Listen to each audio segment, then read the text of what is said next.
Maja Handlovic-Vest. Se vam zdi, da je bilo področje slovenske kulture zaradi predsedovanja Slovenije kaj zapostavljeno? Ne, niti najmanj.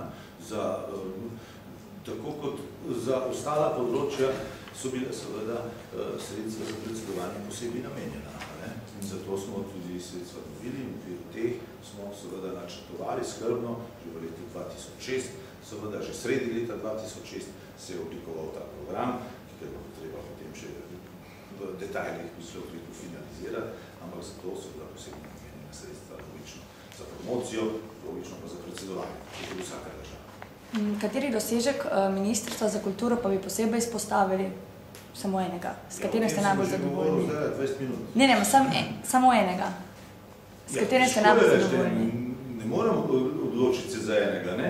Torej, najmanj 3 ali pa 4, ne? Delovni načrt, Lizbonsko strategijo, kamor smo kulturo pripeljali, seveda na audiovizualnem področju seveda vprašanje medijske pismenosti in na promocijskem seveda naši nastopi, ki so bili od Kana do Brusla in drugih krajev.